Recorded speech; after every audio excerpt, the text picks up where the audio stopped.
All right, everybody. It is the Guys MMA podcast. Do not adjust your TVs. You might spell it geese. It is actually the Guys. Shout out to everybody who pronounces that correctly. We'll get to ATF soon. So we got a Vegas 64 recap. We're not going to do a code open today, guys. We're going to dive right into it. I have pineapples. If you recognize me, shout out to the Job Cross 65. You may have seen me on TikTok, or I might have been your Lyft driver last night. No telling. We got Preston. We got Travis here. Hey, what's Tighten going it on? up, guys. So first of all, shout out to these two guys. We ended the podcast with we thought Rodriguez was going to win the fight. We huddled up afterwards and we came up with the possibility that Lemos was going to win the main by KO at plus 400, and she delivered. You guys delivered. It was a sick fight, sensational fight. Round of applause for the guys. One time, Hey, the guys got there. Shout out to you all. 64 was awesome, man. It was it's one of those situations, man, like when you're with a girl at a bar and you're like, oh well, she's probably a 6 because the lights are off, and then you get her home and she's a 10. You're like, whoa, where'd that happen? But we didn't get to see all of them, right? So what happened, Preston? Well, we had quite a few fighters miss weight. In total, there were 5 fighters to miss weight. Shanna Young did actually end up making weight again after the old hair chopping incident. That's how she ended up making the scale, 5 was cutting all a inches. little bit of her. Yeah, so we had Carlos Candelario, Benito Lopez, Ramona Pascual, and Grant Dawson all missing weight. So even more interesting than that, fighters that missed weight went 1 for 3 on the night, 1 for 4 if you do include Shanna Young in that metric, which is not historically the way that goes. Typically, the fighters missing weight, they're safe money to bet on. And I guess a lot of that gets attributed to the energy that gets reserved from not cutting that extra weight. But all in all, it was a piss poor night at the scales Friday night. Fights did kind of show out on Saturday, but all in all, Ridiculous. terrible, yeah, bad professionalism. So to You had reiterate, one you're job. saying, yeah, to reiterate, you're saying the people who missed weight went on to lose. So it's like Yes, the opposite of the New England Patriots organization. At least when they cheat, they win. But in this yes, case, wow. yeah. Um, I'm surprised there was no cancellations due to weight either, but we did have a little bit of a cancellation a few hours before. Travo Zombie Face, how you feeling, man? Feeling all right. So the cancellation we're talking about beforehand is Chase Sherman, and his opponent had heart arrhythmia right before the fight, so his heart wasn't ticking correctly. The clock was shut down by the doctor. He said this isn't happening tonight. So respect to the doctor for keeping everybody safe. We don't want to see anybody get hurt, lose their life by all means.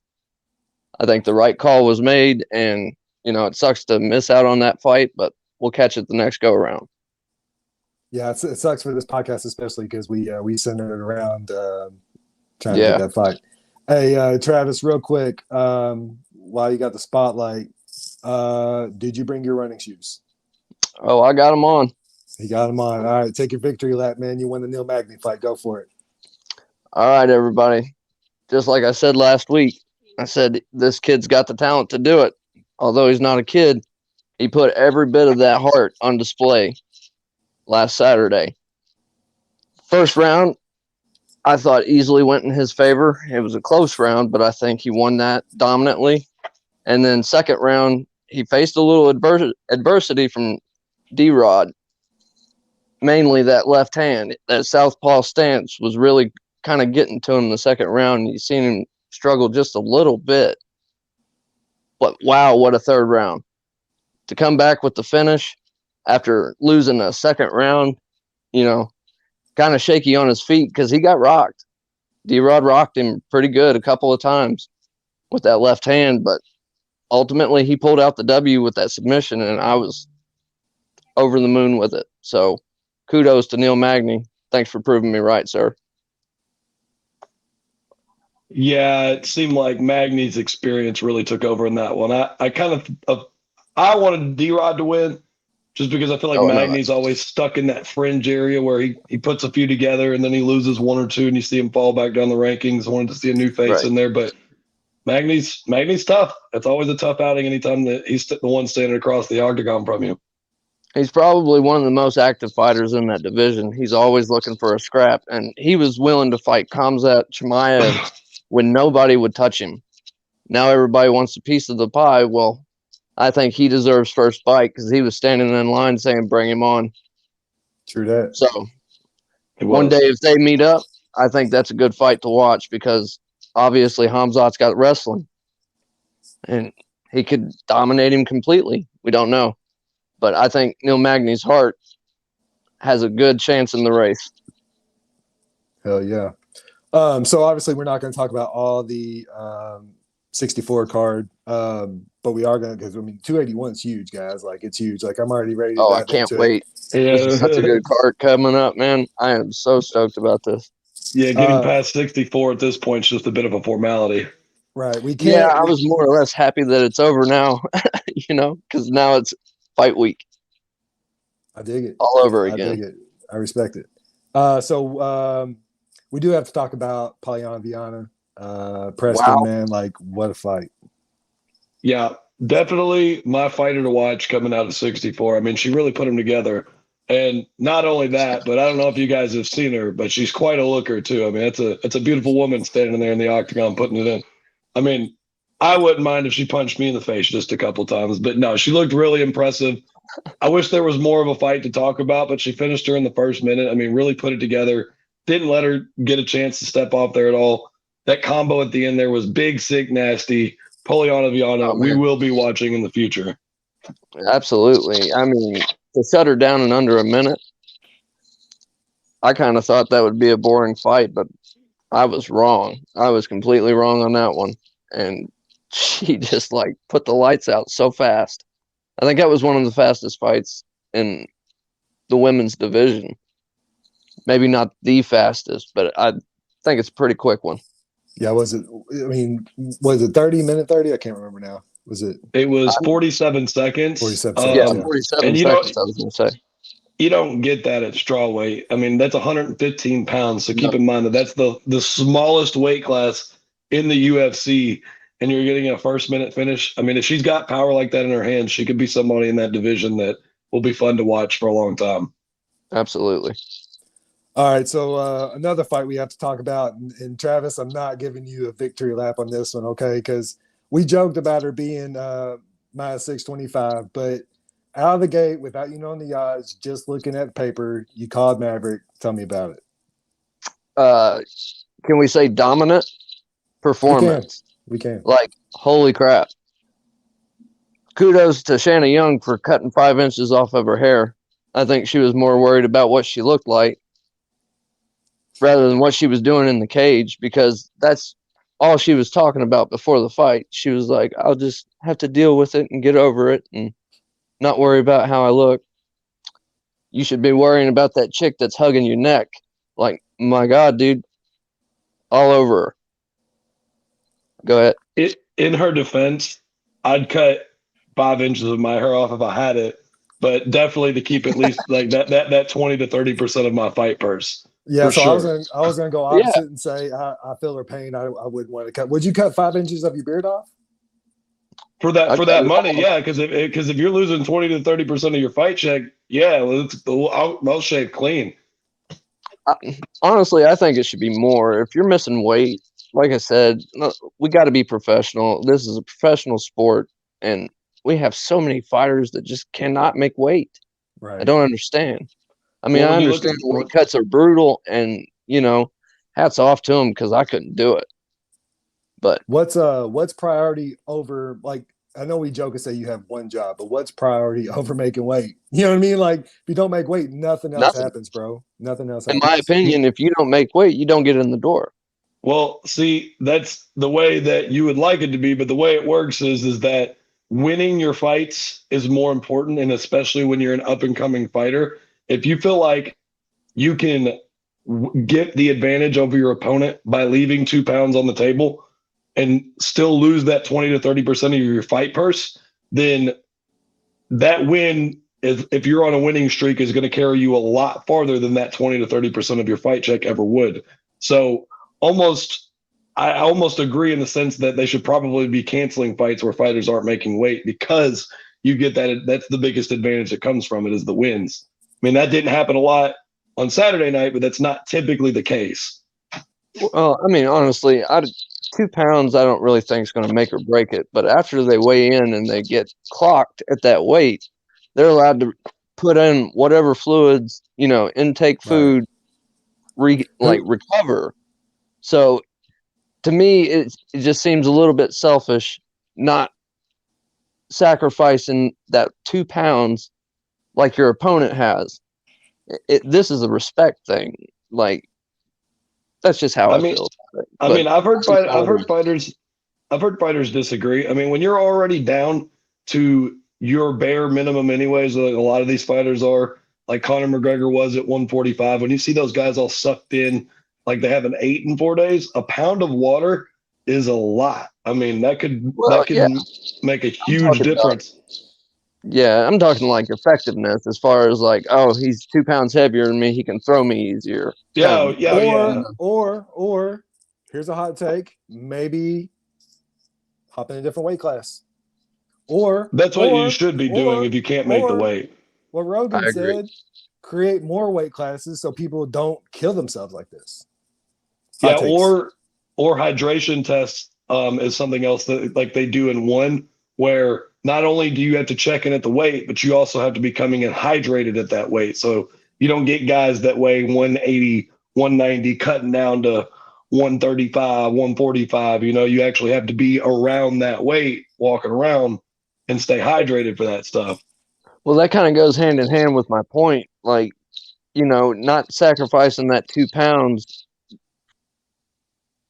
Like, the other opponent has gone through that weight cut, and say they're at more of a risk because they're not so hydrated. They gas out or pass out in the middle of the fight. That's not fair. That's true. It's a good point. You know what I'm saying? Like, I agree. Like, if you can't make that weight comfortably without like having to kill yourself to do it, move up a division, man. Right. I mean, right. For sure. Seriously. Let's keep it safe. And that was our science segment of the show, guys. Make sure you stay hydrated. This podcast is not sponsored by Dasani, but I'm drinking it anyway. Everybody, Dasani is the worst water. Mountain Dew.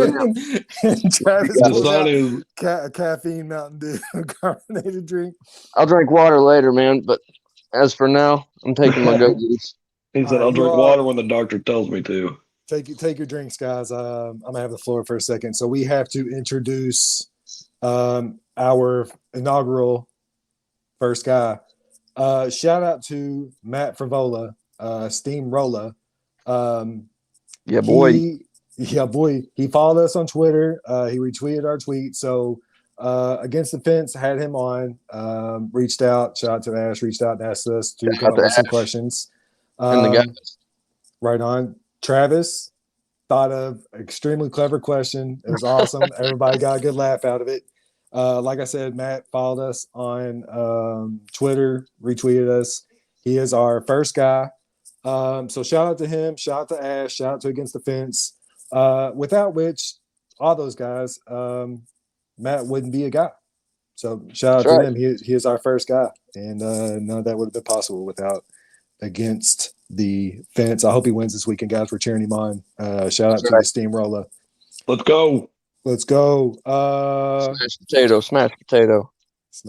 So we're not going to do the early prelims. Nothing too much to talk about as far as taking up showtime.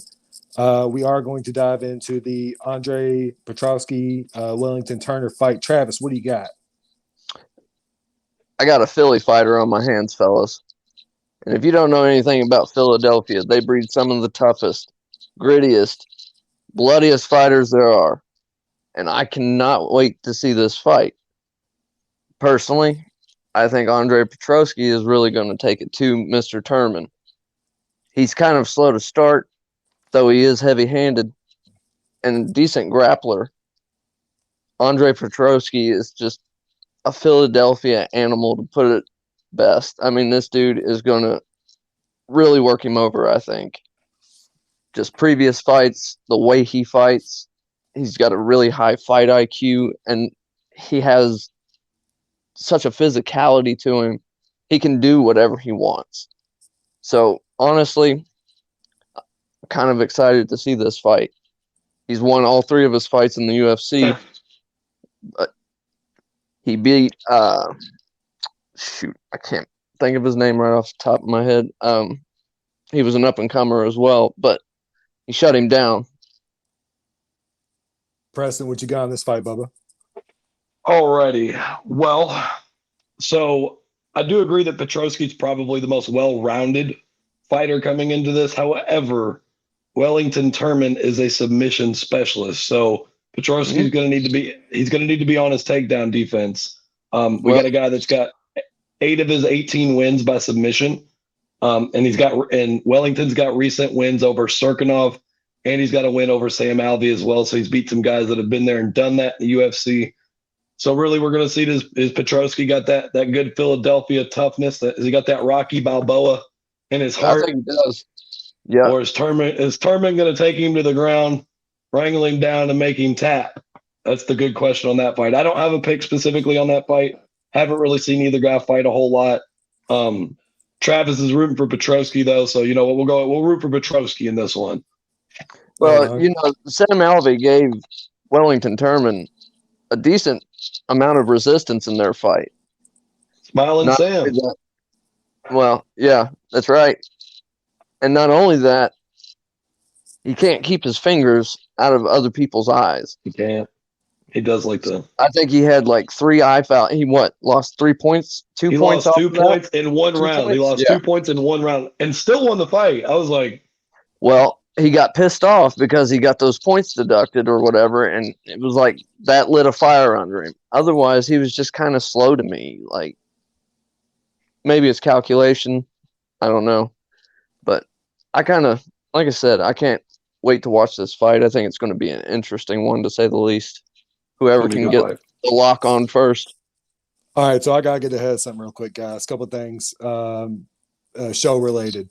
So first of all, anybody who's been following me knows that I can now pronounce names to save my life. He's working at it. All right. I've been practicing. So, for instance, I called the head coach of the Pittsburgh Steelers, who's been there for 50 years. What's his name, Preston?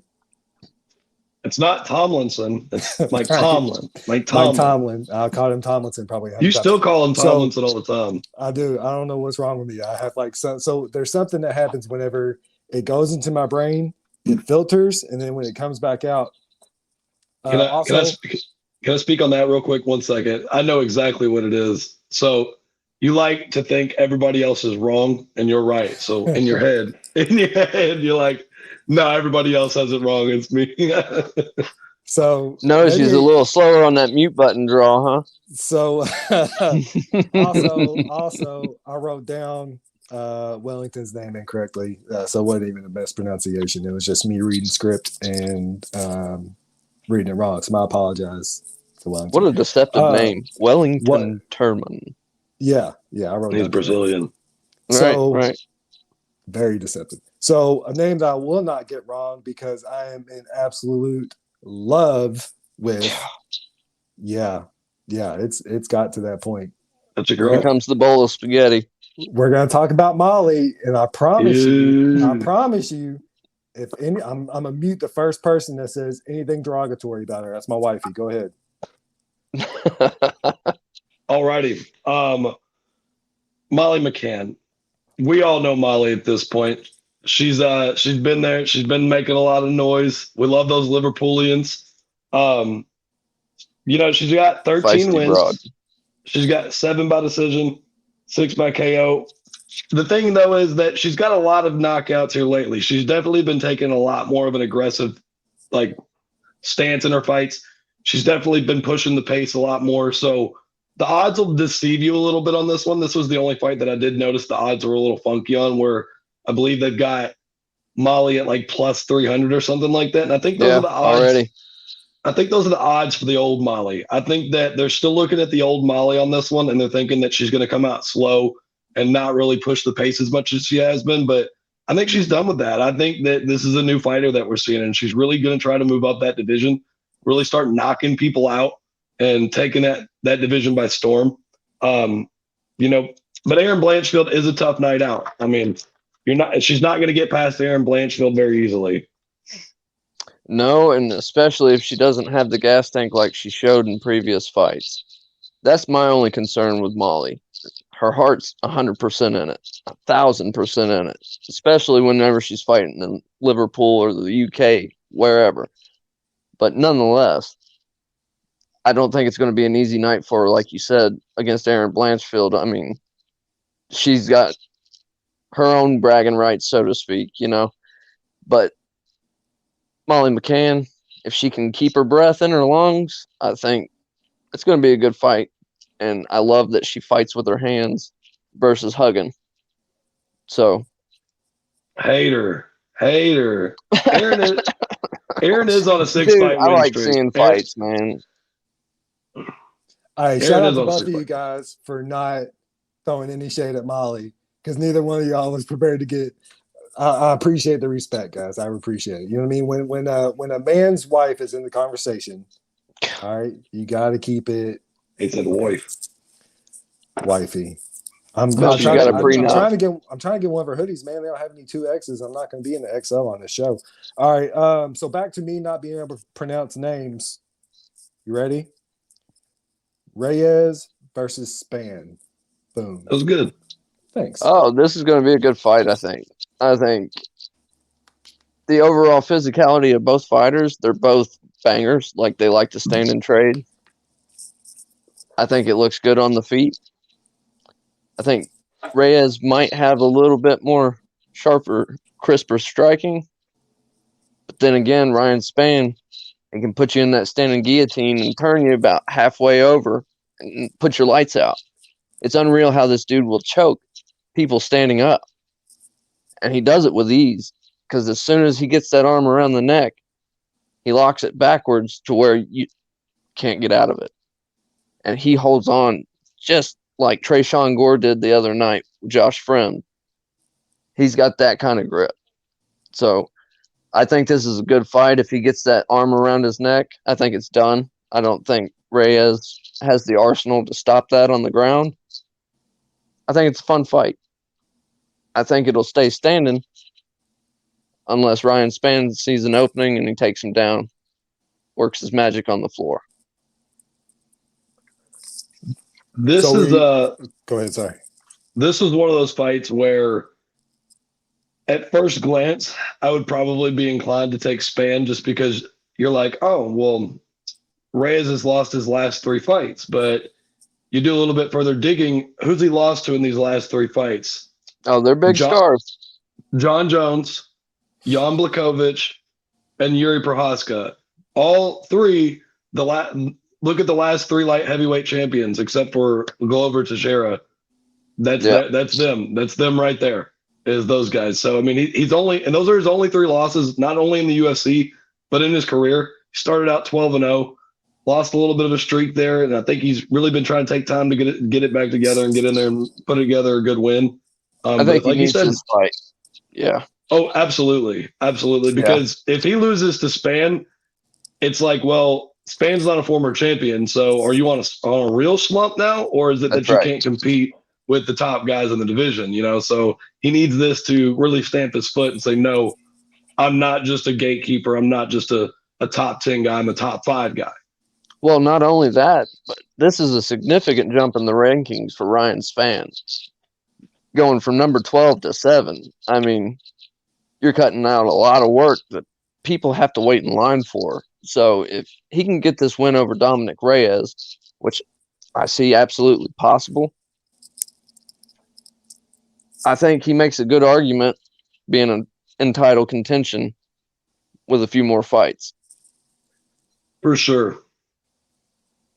So, for the record, I got Travis on the fight going the distance more than likely. We agreed? I'm not sure about that.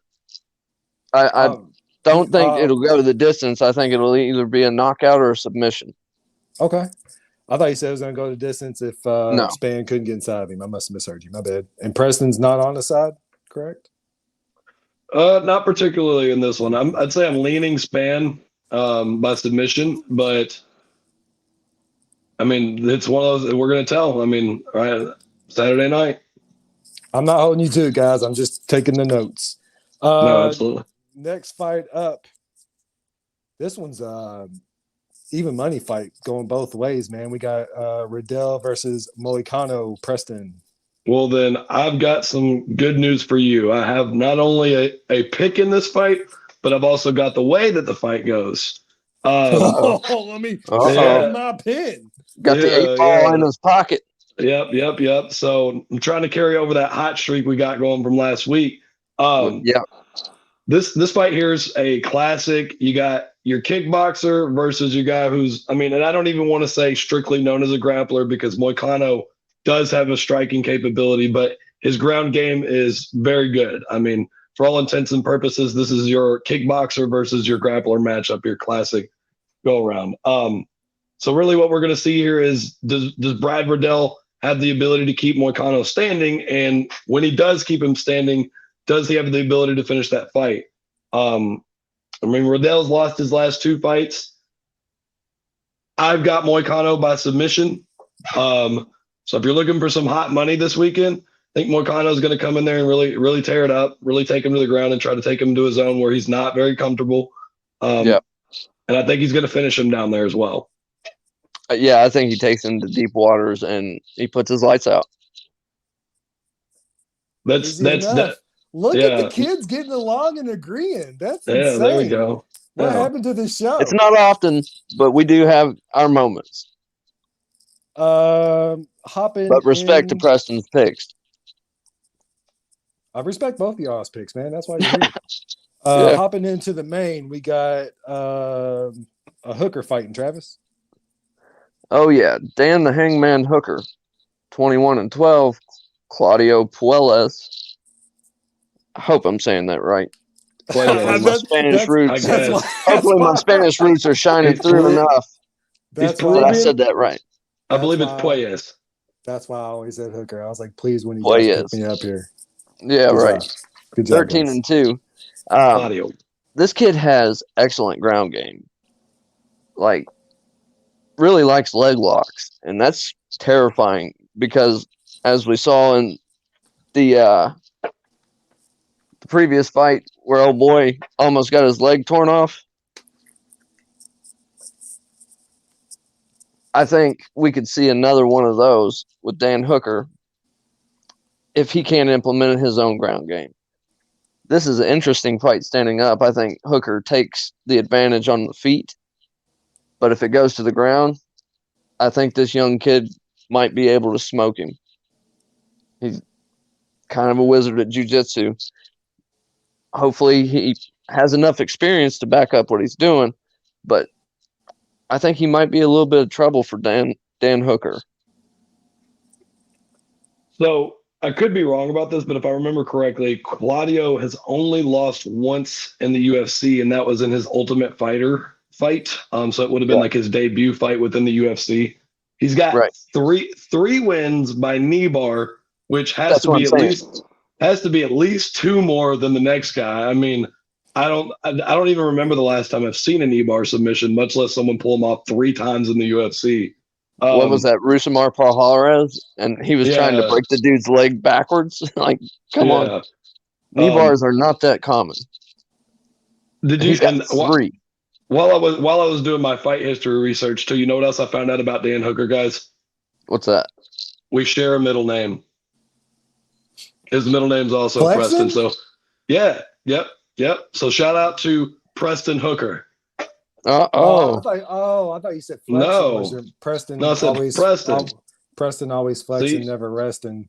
See how he treats the talent, guys? You don't even listen to me. No, I thought your name flexing. You're not hearing me.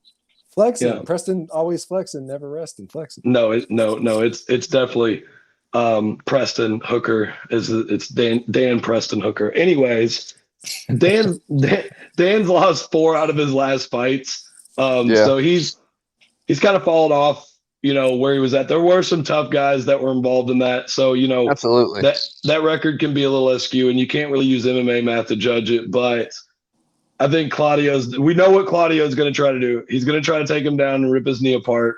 Dan's got good takedown defense. He's no slouch, but we're just going to have to see if he can hold him off for 3 rounds and keep him on his feet. Yeah, I think he's sticky enough. He pulls it off. I think he's got that young man lung syndrome to where he doesn't have to worry about breathing the way that we do. But you know what I mean? I think he's got the gusto to pull it off. Can't wait to see this fight either. All right, so everybody. There's so many. Everybody got their tissues and violins. R.I.P. Shout out to the next fight, Edgar Gutierrez. Yeah. Hate to see him go, man. Just watching press conference, man, and everybody's on Edgar, man. The whole crowd was just in love with him. Go ahead. Yeah. So Frankie Edgar, what can I say that hasn't already been said 20 times since he started his career? We're not doing his eulogy, bro. Time out. You just did a eulogy for the guy. Like he's just retired, bro. No, he's showing respect. He's putting respect on his name. Yeah. I mean, I'm just saying, what can I say that hasn't been said already 100 times? The guy's been fighting since, I was 6, 7 years old. I mean, the guy's been fighting a long time. Fighting well. So I'm going to do him the most respect by not looking at the past of his career. We're going to look ahead. We're going to look at Gutierrez on Saturday night here because that's going to be a tough fight for him. If Frankie wants to win this fight, he's going to have to come out and be aggressive early from the get-go because what we've seen from Frankie here lately is the exact reason he's retiring. He's getting old, he's getting slow, and he's starting to get a soft chin. So he hadn't gotten knocked out ever in his career until 2018. He's been knocked out 3 times since then. So he's really got to be on it. He's really got to try to put this fight away because the longer it goes on, the less likely I think that Frankie's going to win it. Let's be honest. They were some wild knockouts. I think one was a flying knee. They were. And it was just kind of fluke situations, but yeah. I don't know about fluke. I mean, he's just getting slow. He doesn't have the speed or the mobility, and especially because he's moved in to a completely different generation of fighters. Like now, a lot of the people that he's fighting have been training for just about as long as he has in his life, but they've been doing it since they were, 4, 5, 6, 7 years old. So I think that we're seeing that generational shift where not only is he getting old, but he kind of comes from a different breed of fighter, kind of that older, like BJ Penn, early day era. Yeah. I mean, I remember his trilogy with Ben Henderson. Like those were such crazy fights like that, like you said, we're not going backwards. We're going forwards. And the dude's a legend. And I don't want to see anything bad happen to him. I wish him nothing but the best. But, this is going to be a tough fight for him. At least he's going out on a shield. He's not taking a no-name and just, not going to be a fight that you want to see. But you want to see this dude fight till the end. Absolutely. And, big love for Frankie Edgar. Like you said, he's been fighting since I was a kid, man. And just watching this dude's grit throughout his career, it was an honor. We will probably dedicate a small little. We'll talk to Josh. We'll try to see if we can squeeze 5 minutes in to kind of talk about some career highlights for Frankie Edgar next week. But Gutierrez, he hasn't lost since 2018. No. If I got to pick, I don't think that he's going to lose on Saturday night either. But Frankie's always going to bring a tough, hard-nosed fight. Yeah.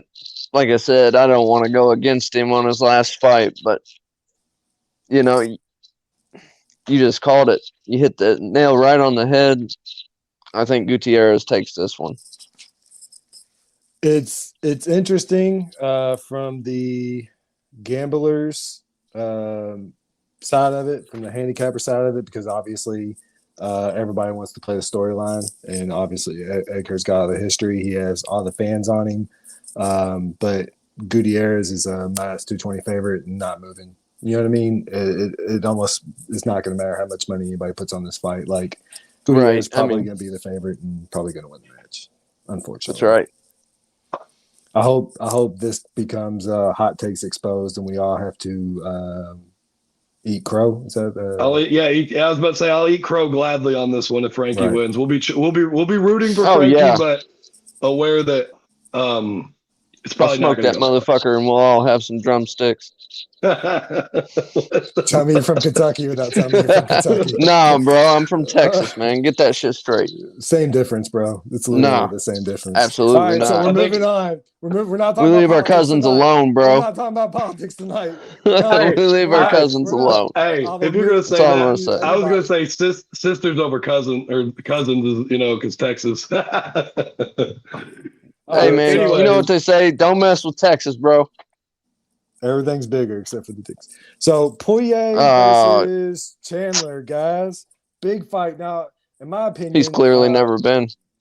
So, in my opinion, as far as names go, this has got to be the two biggest names on the card, right?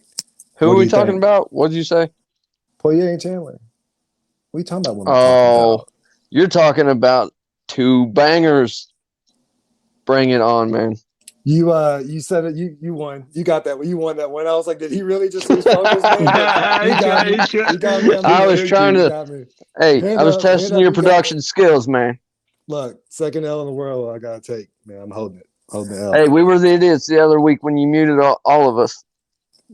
Tell me about Poirier and Chandler, Travis, and quit trying to hurt my feelings. Poirier and Chandler. I mean, who hasn't been waiting for this fight since the altercation in the crowd? Like, Right. as far as interest goes, it's like 0 to 1,000 on this one for me. I mean, you got two heavy-handed fighters that are more than happy to stand on the feet and bang it out. Chandler's fight with Justin Gaethje, like, wow. Now that's what I call a fight.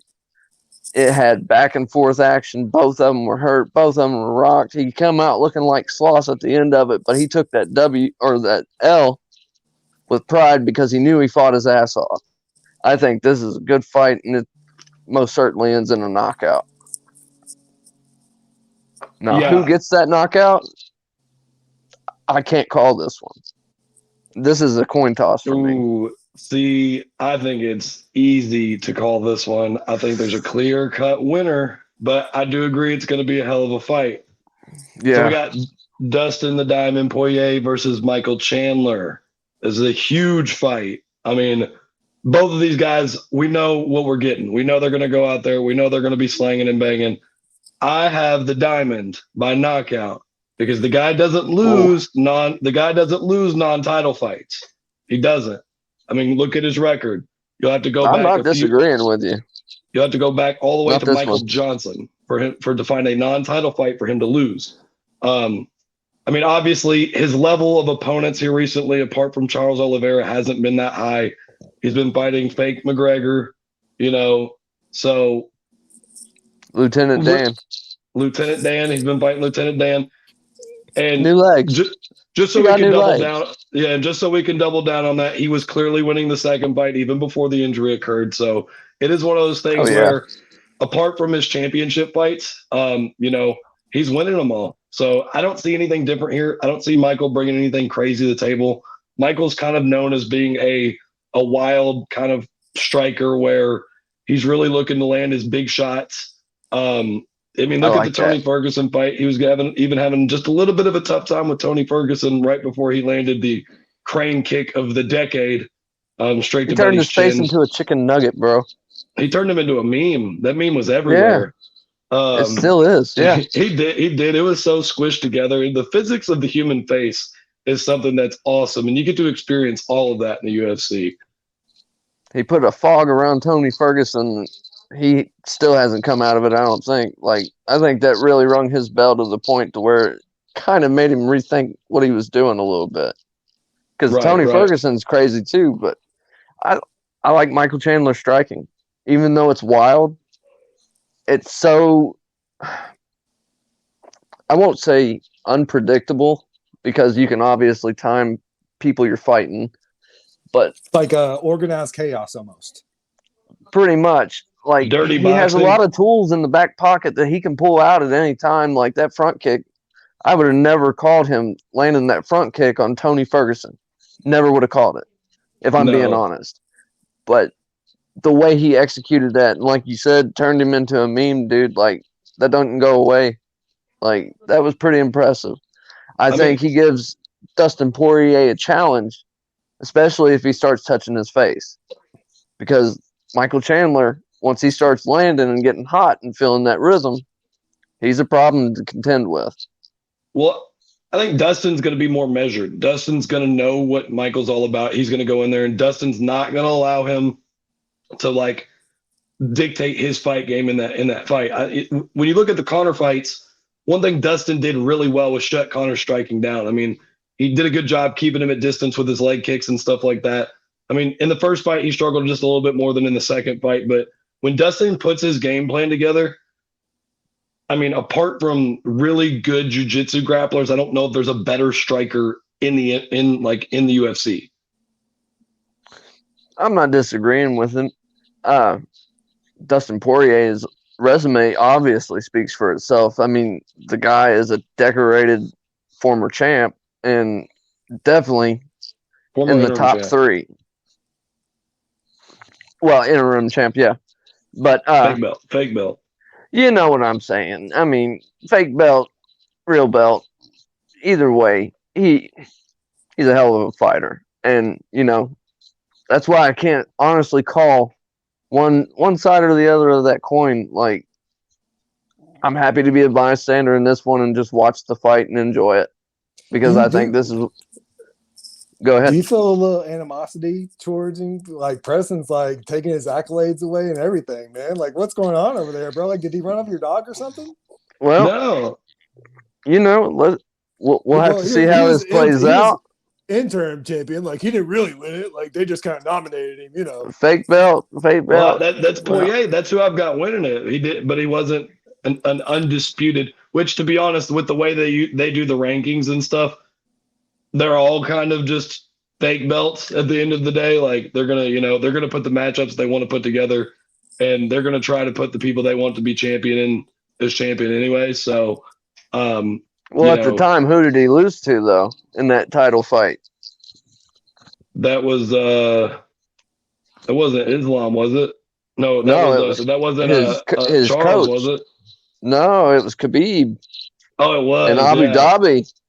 I mean, the fact that he didn't beat Khabib, I mean, nobody's surprised by that. It's Dagestani wrestler. Nobody was going to beat Khabib. Send me location. Like, the dude showed up in every way. I mean, that was a hard fight for me to watch because I was really, like, on Dustin Poirier's coattails, so to speak, as far as that's concerned. But he just got dominated in that fight. Michael Chandler's got decent wrestling. If he pulls that wrestling out and then doesn't stand on the feet, you know, I think he's been training for a war on the feet, but Chandler can always pull out that wrestling and really surprise him. He's a great grappler, but who knows how this fight goes. I hope it stays on the feet. Let's get to the next one, guys. Let's get to the next one. We're not going to do the fake Preston hates women fights bit, even though it's kind of just did it. You just did it anyways. Like, I said we're not. It was like Ricky Bobby when he said, "With all due respect," and then you insult. So you're getting ahead of the all due respect. We got Esparza and Weili. Oh, another fight. Can't wait to watch. I hope Weili Zhang just takes that belt away from Carla Esparza and she never gets it again. Oh, he's got hate in his heart. He does. I'm just not a fan of Carla Esparza. I'm sorry. She was during the press conference. She was getting booed like crazy too, man. Everybody was loving Weili. Man. She's boring. To me, she's boring. Because everybody's on Weili. Well, she went as far as saying, "I want to keep the belt in the United States." While she's in Madison Square Gardens and they're still doing it. I was like, they're like, send that shit to China. She Yeah. is the rightful champ, dude. She's the rightful champ. That's probably where the belt was made anyway. Let's be honest. Dana White's a cheap ass. Oh man, oh no. We were so close. We almost got all the way through it. We were there, yeah. We were so close. You know better. Come Go on. ahead, but Preston. what- Go hey. ahead, Preston. No, but hey, Zhang Weili is tough, and I also do want to see her take it to Carla Esparza, just because I want to see her and Rose fight again. Mostly has nothing to do with any hate or any distaste towards Carla. Carla's been a veteran at that division, so I mean, yet again, this is one of those fights that could be deceiving. You know, we're going to sit here and say that we want Zhang Weili, but if Carla can get her to the ground, you know, and she can exercise that jiu-jitsu game that she's got, could put her away. I mean, because we haven't seen Zhang really get tested a whole lot on the ground. So, I mean, when we see Carla take her there, we'll see what she's got for her. But I am rooting for Zhang Weili as well, because I do agree, not because Carla's a grappler, hater, that Zhang's the more exciting fighter to watch. Oh, absolutely. How could you not, how could you not think that about Zhang Weili? I mean, her fights with Joanna Jędrzejczyk, Rose Namajunas, even though she lost that fight, I mean, just great battle. I think her stand-up is really underrated, and I don't really think that she's had the opportunity because she fights a lot of grapplers.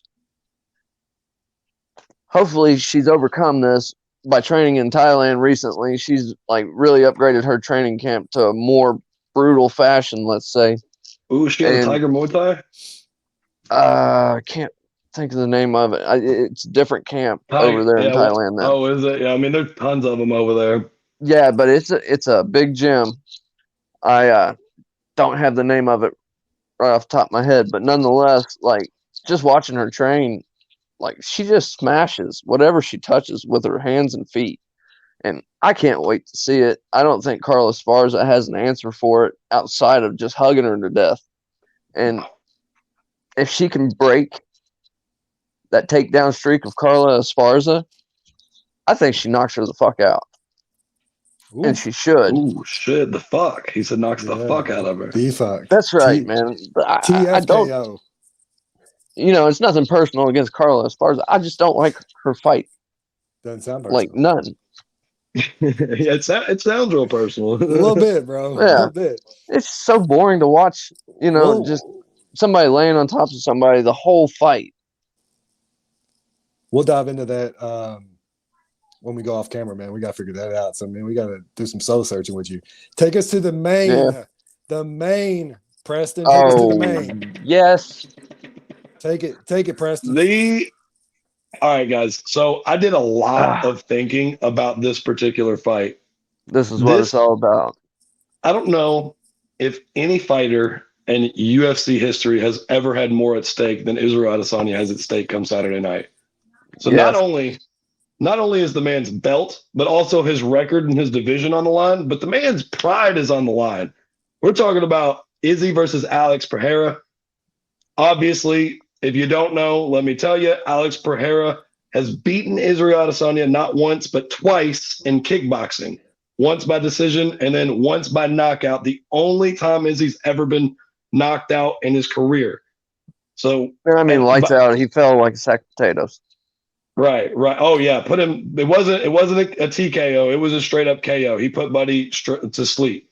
So, yeah. By that virtue, I mean, how bad do you got to feel for Izzy if he loses this fight on Saturday? It's like, wow, you had this developing kickboxing career where you were going to be a star, and then bam, you get knocked out by Alex Pereira, and then you eventually go to the UFC, and then bam, you can't even escape him there. I mean, there's a reason that Alex Pereira only has 2 fights in the UFC and is getting this fight, because there is a story to it. Now, oh man, there's that lens of it, and then here's my lens. I don't think Alex Pereira deserves this fight.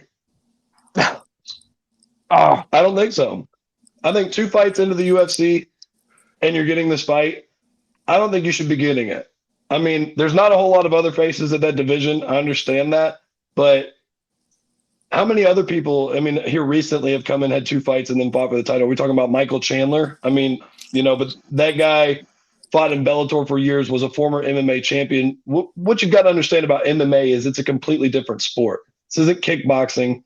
There are takedowns and stuff of that nature. And I'll admit what I don't know about Alex Pereira is how good his ground game is. That's going to really shift how this fight goes. If Alex Pereira comes out and he actually turns out to have quite a ground game, then it could be a short night for Izzy because he's going to be the only one in that octagon worrying about takedowns, because we know Izzy's not going to be taking Alex down, not only because his takedowns aren't that good, but because Alex is physically a bigger guy than him. He's going to be able to outmuscle and outman Izzy.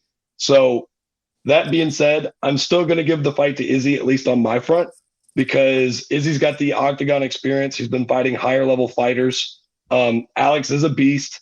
Alex has beaten him before. I think for that reason, Izzy's going to come out hungry and he's going to come out ready. And I'm not going to go too deep into it. I've got something saved for our segment here at the end of the show when it comes to this fight. All right. Let me contradict that just a little bit. Boo! I love the storyline. Okay. And not only that, just the mere rumor of it a couple of years ago. Hey, you know that dude that knocked out Adesanya? Who knew even Adesanya got knocked out? Who are you talking about? You go back and watch the fight, and you're like, you're talking about the current UFC champ, Adesanya. Lights out, dude. Sack potatoes. I love it. It's like Ken and Ryu in Street Fighter. Friends but enemies in a fighting sense. I think these two are the perfect opponent for each other, and their styles are so similar but so diverse. You know, Pereira training with Glover Teixeira, you're talking raw power. Like, this dude, when he punches to hurt you. And Adesanya's already felt that power. So I like the fact that they gave him this shot, you know, second fight in, because do we really want to see Victoria lose again and get humped? No. Nobody wants to see that. Nobody wants to see these same tired fighters lose to Israel Adesanya because he fights safe. Wasn't that I think Costa this that got fight, humped? I think it might have been Costa and Vittori. Oh, no. Vittori got the finger in the butt. I'm wrong. Apologies. Izzy does be doing some suspect things to Right. his opponents in Yeah, the octagon. No, he legit stuck his finger in his butt, and he said he did it to mess with him a little bit. Like, I could find better things to do with my fingers than sticking in a dude I'm fighting's ass. I'm just saying. So now But we're getting I to think- the root of it. Now we're getting to the root of why you're picking Pereira. No, I think this time we see Adesanya fight for real. Instead of a standing staring match like he did with Yoel Romero, because he knew if Romero got a hold of him, he was done. Just the same way Jan Blachowicz tore him apart whenever he thought he was going to move to light heavy. It's just not – it's not the game he wants to play, being safe with this guy. Because being safe got him knocked out the first time. I think we see the best Adesanya we've seen yet because of what's on the line. I think it's going to be a really intense fight. It's going to be safe at first. You know, they're going to feel each other out. But once those blows start going, that personal, you know, you knock me out, you beat me by a decision comes out. And we see the real fighter inside of Adesanya that we've been waiting to see. I don't think we've seen 100% full tilt in the cage yet. Is he flashy? Sure. But I think his heart's going to show a little more in this fight. And I think it's going to be so entertaining. But I think Pereira's got the tools to dethrone him in the UFC like he did in his kickboxing career. I think he set up a hurdle in Izzy's mind, and he's been waiting for this. So I think this fight is destiny. I think this fight is supposed to happen right here, right now, and I can't not wait to be a witness. I'm telling you, this is going to be the fight of the century. Travis. I'm about to run through a wall. This is going to be the fight of the century this year for sure. Let's go. If you're not watching this fight, get to, you know, B-dubs or something. Go to Hooters. Like, watch this fight. This is going to get you into martial arts like you've never been into. Do your research. Do your homework. Watch the previous fights. Fingers crossed. They got to beat the scale Friday, and they got to make it to the fight on Saturday. Oh, they're going to beat the scale. That the MMA gods give us what we deserve. These two deserve this rematch. Well, we know Izzy's going to make weight. I think sometimes he weighs in at like 183, 182. He's got to eat. He probably eat 3 burritos and be okay. You know what I mean? He's got to eat lunch to make 185. Right. And Pereira, the dude is a predator, man. And I think he's hungry. And I hope Israel Adesanya is ready for this fight, because if he's not, be prepared to see him lose that strap again. Boom, boom, boom. Guys, that's just my opinion. It's my favorite time of the show. Not because it's ending. It's the opposite. Snap, tap, or nap. Who wants to go first? Travis. Oh, you want me to go first? I'll go first. Trying to be the gentleman. Travis. Hey, always the gentleman, sir. So, for my tap, I have Andre Petroski submitting Wellington Turman. You got to start with your nap or your snap. Fine, we'll do it in order. My snap, I think it's a no-brainer with Adesanya Pereira. I think both of these dudes are going to snap once they feel each other's thunder. And once that sky starts singing baby, it's going to be raining blood. And it's going to be awesome. That's my snap. My tap, Wellington Turman by Andre Petroski. And I think he might end up in a Kimura with a broken shoulder, because he loves that Kimura control. But we'll see how this plays out. And then my nap, I got Esparza. I hope Weili puts her own thunder on her. Shows them what that Thai fighting's all about. Just knocks her the hell out of this division, and we don't ever hear about it again. A little bit of thunder. She finally gets the belt she deserves. A little bit of thunder, a little bit of lightning. Bow. No love lost. And that's my snap or tap for the week. Snap, tap, or nap. Preston. I know I thought about it for a second. Preston definitely wanted Travis to go first. I know he's got some lightning for these last couple of segments, man. You've been excited all day. Go for it. That's right. All right. So for my snap, I have the Dustin Poirier versus Michael Chandler fight. This is going to be probably the most exciting actual in-fight. Obviously, the hype for Adesanya versus Pereira is going to be there, but I think the most exciting fight to watch is going to be Poirier finishing Michael Chandler within that fight. It's going to be definitely one to watch. For my tap, I'm with you. I've got Dominic Reyes losing his 4th fight in a row. He's going to be getting submitted by Spann. I think Spann goes out there. He's got 12 wins by submission. Obviously the guy's going to be looking to take that fight to the ground. I don't think Dominic's going to have anything for him, so that's my tap. Good call. For my nap, obviously you guys know where this leaves me. Alex Pereira, you're going to sleep on Saturday. You're going to sleep on Saturday. And I say that knowing Izzy's not a knockout type striker, where he's more of a combo finisher, where he's going to be putting you down, but he's going to be finishing this fight by knockout, whether it be the 1st, 2nd, 3rd, 4th, or 5th round. And I think he's going to drag him out. I think it's going to be a tough fight for 1, 2, 3, 4 rounds maybe, but in that 4th or 5th round, Izzy's going to catch him lulling to sleep, and Izzy's going to put this whole debate to rest and prove who really is the champion and why Pereira really shouldn't have been in this fight anyways. What? Oh. You're going to make me come out of my seat, Preston. I just can't agree with that. I just can't. But respect to your pick. Maybe it'll happen. I don't think it will. So we're going to finish. I don't think he's got knockout power like that. We're going to wrap this up. Fighters, go to your corners.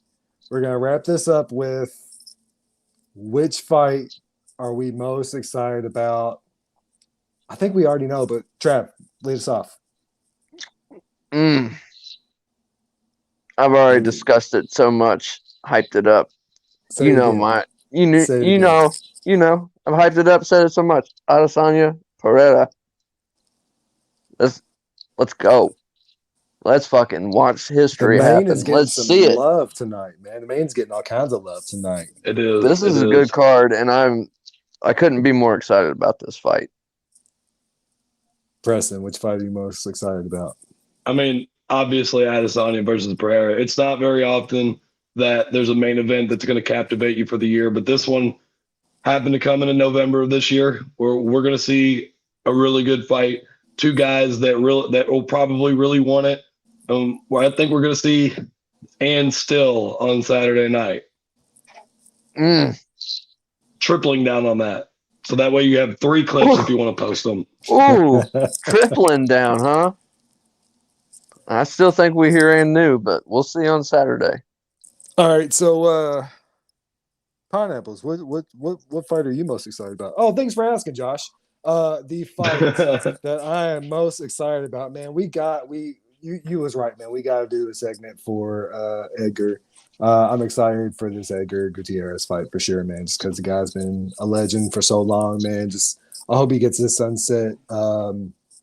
He gets Ralph's in the sunset. He gets his storybook ending. I'm excited for it. I don't think it's gonna end well for him, but I might just bet it just because I'm already on the guy's side. But that's the one I'm most excited about. Thanks for asking, guys.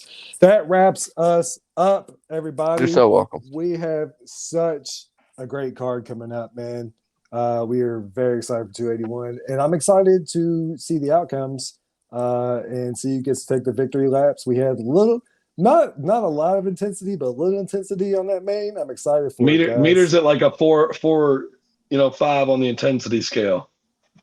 That's right. They bring that thunder and that spice. I'm telling you, this is going to be a great fight. Shout out to Matt Frevola again. Shout out. Steamroller on Saturday. Mr. Good luck, my brother. And thank you for being a guy and following us. Thanks for even acknowledging us. We appreciate that. For sure. Hey, like, subscribe, listen. Everybody's been on it. We appreciate you guys. Make sure you comment. Tell us which one of us are idiots and which one of us are the prettiest. We already know the answers to that one. Thank you. Good luck, everybody. Thanks, guys.